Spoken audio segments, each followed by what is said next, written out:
Hello, hello. Today we are going to make another op art project.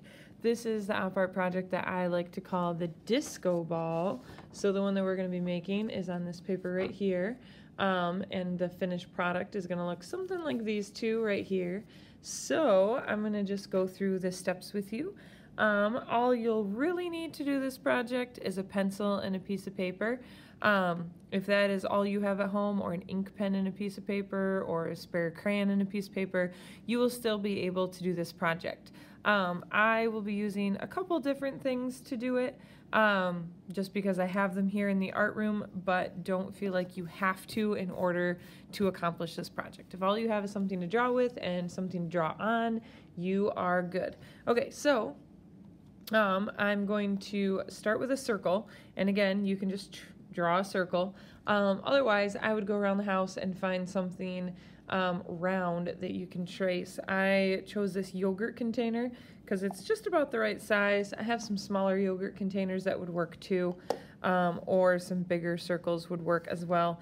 I'm going to do mine kind of towards the top because I'm actually going to end up cutting off part of the outside so that it's not quite so big and quite so much to color. And then I'm just going to trace around it. Then all you have to do is you are going to draw a straight line to divide your circle in half once, this way, so that you have a left and a right.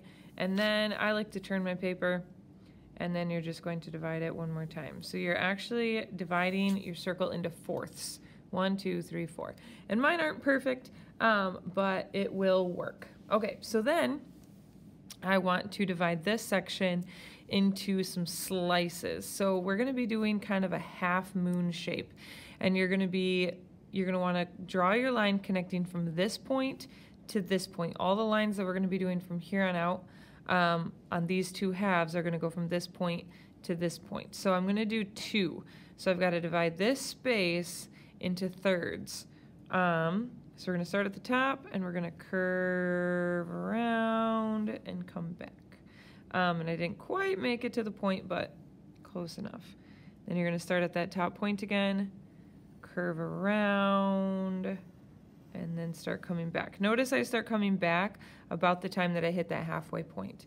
Then we're going to do the same thing on this side. I'm going to start up here at that point and go out and curve back. We start at this point again, go out and curve back. Okay, so then we're just going to turn it so it looks kind of like this, and then you're going to do the same thing here and here. So you're going to start at this point, and you're going to go out and come back. You're going to go out and come back over here. Notice I'm just doing 2 lines in each section. 1, 2. Just like that. Then you can sort of start to see this like star pattern shape. Okay, that's the hard part. Now comes the easy part. So I'm just actually going to take a piece of scrap paper to do this part. And what we're going to be doing is turning the background into a checkerboard. So I'm going to just start by doing vertical lines, I think. And I'm just going to start with a shape. I don't know how far that is. I'm terrible at guesstimating measurements, but about maybe my thumb width, so a little bit wider than your thumb, because your thumbs are probably significantly smaller than mine. And I'm just going to use the side of my paper here as a ruler. If you have a ruler, go ahead and use it. I have a ruler, but I want to kind of show you guys how you can do these projects without having all the fancy supplies, because you may not have them where you are. All right, then we're gonna notice how when it comes to the circle, I'm jumping over it. I'm not drawing a line through it. I'm jumping around it. That is important. So I'm drawing my line, stopping at the circle, go down to where the circle ends, and then draw the line to the edge of the paper. And just keep making your grid or your checkerboard, however you like to think about it.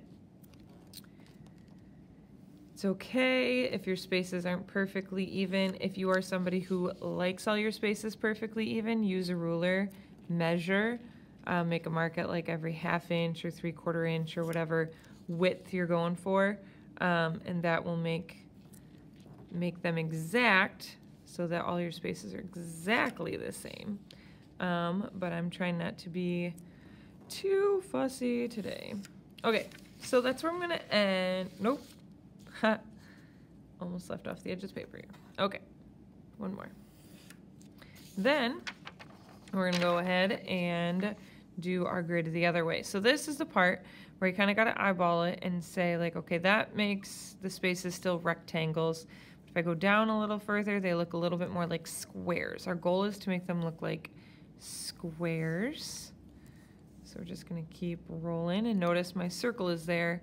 So I don't want to just rush and draw a line accidentally right over top of that circle, because that will ruin your project and make way too many lines. So you go until you hit that circle, stop, jump, and then continue on the other side. Do not draw your lines over top of the circle. It will not work, my friends. You just keep on trucking till you get all the way to where I'm going to actually cut it off. Keep going. Oop. See, it was going too fast. There we go. Line it back up and continue. Keep rolling here.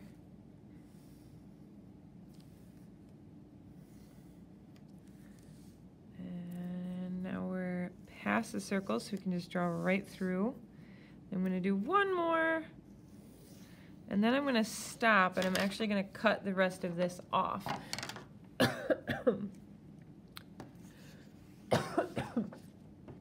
If you want to continue, you can, but you do not have to.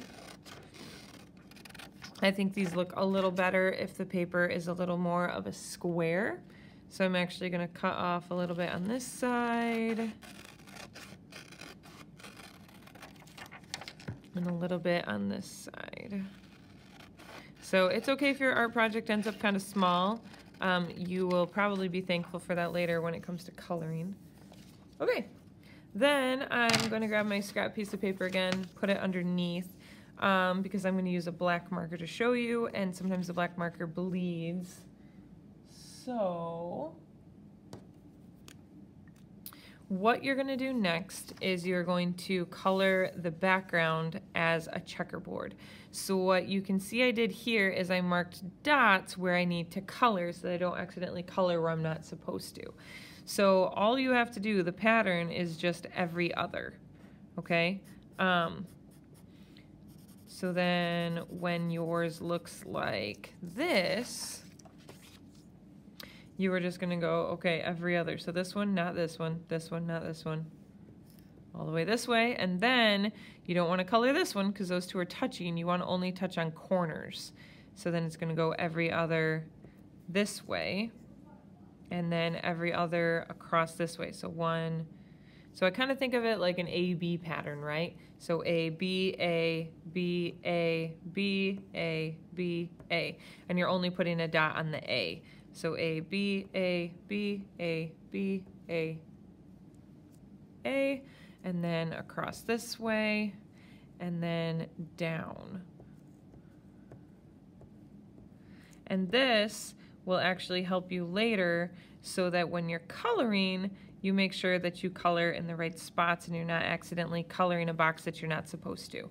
And then the background, once you start coloring those dots in, like I did here, you'll start to see that checkerboard pattern emerge. Okay, so then all you have left to do, right, is the actual disco ball. And so this one, it doesn't really matter where you start the black and white, but you also have to do that A-B pattern. So I'm going to start here, and I'm going to go, this one I'm going to just do, the B's are going to be the dots. So A, B, A, B, A, B, And then see, these two would be touching side by side, so then this one's got to be colored. Then I'm just going to go down that way, and then down this way, and then down this way. And this will show me, again, where to color so that I don't accidentally color where I'm not supposed to. And that way my cool disco ball design isn't ruined. So then all you got to do is just jump in there, and where you've put a dot, you're going to color. And I always outline my spaces first, because then I don't color over the edges.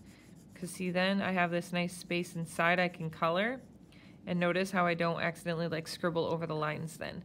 I find it works a lot better if I color the edges first. And then fill it in with color. And it does not have to be black and white. I just did black and white because I wanted to try out this new marker I ordered on Amazon. It's kind of like a Sharpie, but it's Amazon brand and way cheaper. So I wanted to try it out and see how it worked on this project, see if it tires out too fast or if it doesn't color nicely. It definitely bleeds, so that's why I have that scrap piece of paper underneath. But you could do it with crayons. I have my crayons sitting here. You could do it with colored pencils. Would actually be really great because those spaces are small. So colored pencils would be wonderful. If you have skinny markers or regular markers, I might go back through at the end, and instead of leaving the white spaces white, I might go back and make them like pink or purple or something to make it fun. Or you could do black, right? Orange and black. That would be fun. So there's lots of different ways you can do this. It does not have to be black and white. I have seen some students make these look like Christmas ornaments. So they color them red and green, and I think that's kind of a fun idea. So really get creative with them. Finish the color however you want. However, don't just leave it like this. This is not finished. This is also not finished. Right? Finished is going to look like this little example right here or right here. Okay, so once all your checkerboards are done, then it is finished. All right, and as always, when you're done, take a picture, send it to me, and I can't wait to see what you create.